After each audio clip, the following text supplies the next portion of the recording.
All right. Well, this is exciting. I have officially completed 15 years of doing the Higher Side Chats and knocking out hundreds of great interviews and covered the who's who of conspiracy goodness. And I think it's finally time that I retire the traditional interview only structure and open it up to a bit more of a wider variety of material, most of which would be things I present to you guys on my own. So put me in, coach. I'm ready. And it does stem from some pretty insane messages from the universe or my higher self or whatever it is. Well, I had a guest ditch me at the studio and I did the Charlie Kirk presentation. I had another guest pull out and I went forward with the Knife of God work anyway. And in both cases, they brought in a ton of subs and maintained some of the highest ratings of the year. So that's a pretty strong signal right there. So I said, okay, I'm going to keep doing my 5 interviews a month and try to squeeze in that extra stuff where I can. And honestly, my plate is very full producing the 5 interviews a month, trying to come up with great guests and then trying to come into those interviews fully prepared, books read and all that. So I kept pushing back the extra stuff I would want to do.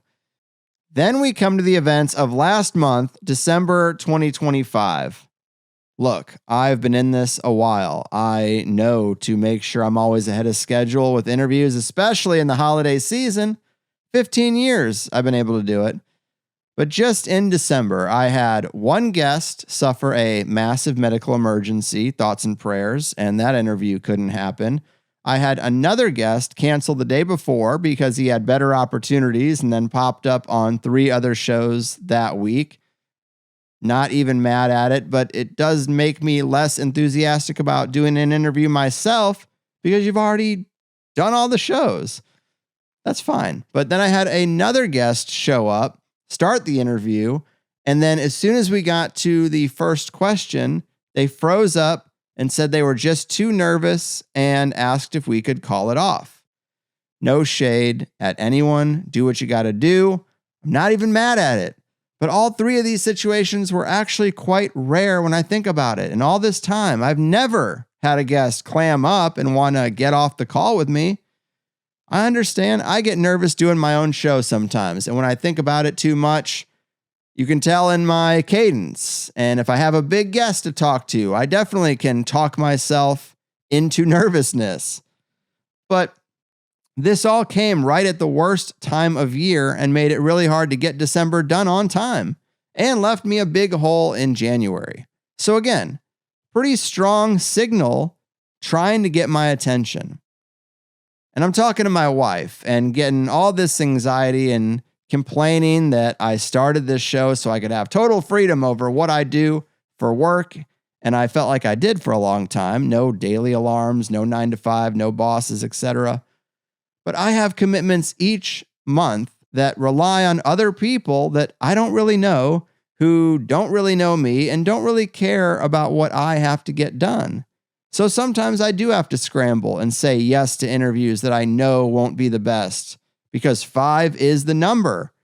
And if I go through the publishers who I have relationships with, they can guarantee it's going to get done. So sometimes my pool of what I can choose in a pinch gets quite small.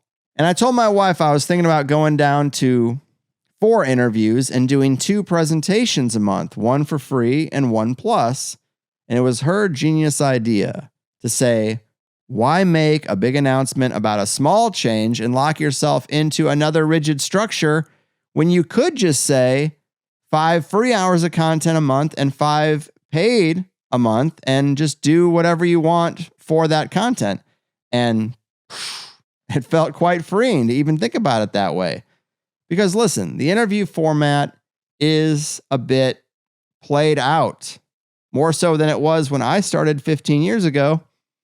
I used to really get a charge out of highlighting researchers who couldn't get out there on other shows. But now there's really no shortage of places anyone can get an interview. So you have me asking everybody for 2 hours with 1 paywalled and everyone else is asking for just 1. It's a harder sell than it used to be. And I've passed on a lot of great interviews because they could only give me 1 hour, and that doesn't work for our format. I don't use ads, so I can't just chuck some ads in there and call it a day.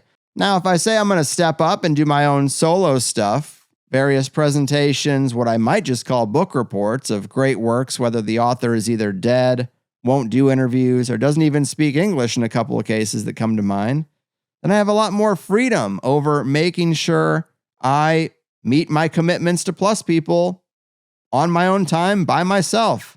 I don't have to stretch lighter content to conform to 2 hours. I could easily do a 1-hour interview and just put them out as part of the free offerings. The cascade of benefits really is just hard to cover in full. I also wish we could get more into the paranormal stuff and deeper dives into certain bizarre cases. I'd like there to be more magic-related material. A lot of things, but paranormal research is a little stale these days.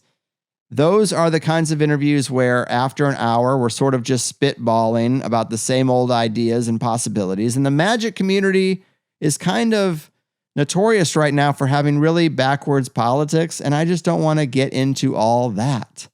There are also times where I come super prepared. I set the guest up well, and they don't deliver, or they're just very dry in their presentation, or they have a thick accent, or a bad mic, a cheap mic. Sometimes they don't even let me talk, or they over-explain really simple concepts that we should be well past after all of our time in the game. I can think of a few interviews where I actually stopped the guest to say, hey, this is the advanced class. Like, we can kind of move along. But it is what it is. I will be forever grateful to the amazing researchers I've been able to interview. But we all know it doesn't go well every time. Honestly, I just look at all the great stuff on the bookshelf behind me, or the thousands of bookmarked weird threads and odd things I've accumulated over the years, all the links. And I think to myself how it really is a damn torrent deluge exploding water fountain of material that I guess I had in mind for some hypothetical project like a book. But this is the project. And just because I can't get an interview doesn't mean I shouldn't be able to give you an hour or two bit on this or that and make it just as compelling as an actual interview. Oftentimes I think better and totally on my own time.